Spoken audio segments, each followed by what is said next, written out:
Programme అయింది. నేను promise చేస్తున్నాను దట్ ఈస్ గుడ్ ఫిల్మ్ అని. ద సేమ్ థింగ్ ఇక్కడ కూడా చెప్తున్నాను, it's a fantastic film.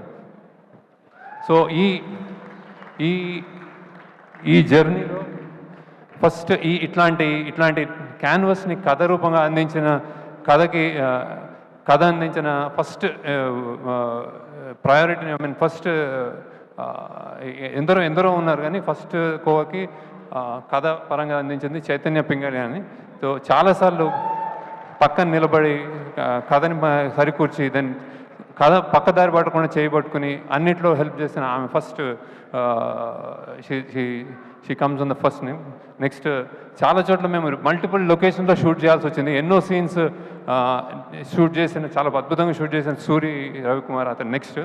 Then and then మన ప్రొడక్షన్ వైజ్ అంటే ఇది ఒక పెద్ద 100 crore సినిమా అన్నప్పుడు దాన్ని డబ్బులు ఒక ఎత్తు, దాన్ని ఎలా ఎగ్జిక్యూట్ చేస్తామని ఒక ఎత్తు.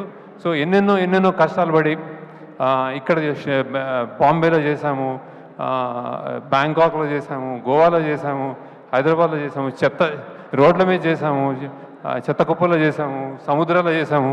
ఇవన్నీ ఓర్చుకొని చేసిన అమీగోస్ ప్రొడక్షన్ టీమ్కి, అంటే ఎస్పెషల్లీ అజయ్ అండ్ నాగేశ్వరరావు, మీ ఇద్దరు లేకపోతే సినిమా ఉండేది కాదు. So thanks a lot for making this possible. అలానే మా డైరెక్షన్ డిపార్ట్మెంట్ అంతా అంటే చిన్న పిల్లలు కొత్త వచ్చారు కానీ అమేజింగ్గా రైజ్ అయ్యారు. They have done and it's fantastic job. And then ఇంకోసారి మా యాక్టర్స్ అందరూ కొత్త వాళ్ళు చిన్న పిల్లలు కాలేజ్లో చదువుకుంటూ ట్రైన్ అసలు ఏం ట్రైనింగ్ లేకుండానే అంటే డైరెక్షన్ డిపార్ట్మెంట్ హెల్ప్ చేసింది. కానీ they rose to occasion. Thank you. మీరు అందరూ whatever small big whatever, నేను పేరున చెప్తున్నాను మీ అందరికీ. You made this possible. Thanks a lot.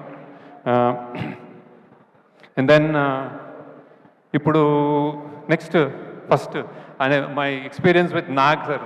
అంటే ఇది నేను యాక్చువల్లీ ఇట్లాంటి పెద్ద స్టార్స్ని కూర్చోబెట్టుకుంటే నాకు నిజంగా భయం వేస్తుంది. సో నాగ్ని ఫస్ట్ అనుకున్నప్పుడే he's so friendly, but direct చేయడం అనేది కొంచెం నర్వస్ ఫీల్ అయ్యాను యాక్చువల్లీ. ఎందుకంటే నాకు first experience with Nag Shiva షూటింగ్లో నాగార్జున అమల గారు ఉన్నప్పుడు సంజయ్ రెడ్డి నగర్లో ఒక ఇంట్లో షూట్ చేస్తుంటే నేను వెళ్ళి చిన్నగా ఒక ఆటోగ్రాఫ్ తీసుకున్నాను అనమాట. అప్పటి నుంచి ఆ డేస్ గుర్తున్నాయి నాకు. So how many variety of experiments, how many variety of films ఈ డిడ్. శివ నుంచి అన్నమయ్య కానీ ఏదైనా రెడీ అని ఆయన. ఇది కూడా నేను స్క్రిప్ట్ చెప్పగానే రెడీ అన్నారు. So thank you Nag sir. And దీనికి నేను చెప్పకూడదేమో కానీ he made so many exceptions. అంటే జనరల్గా ఆయన నైట్ షూటింగ్ ఎక్కువ చేయరు, మా కోసం చేశారు. సండేస్ చేయరు, మా కోసం చేశారు.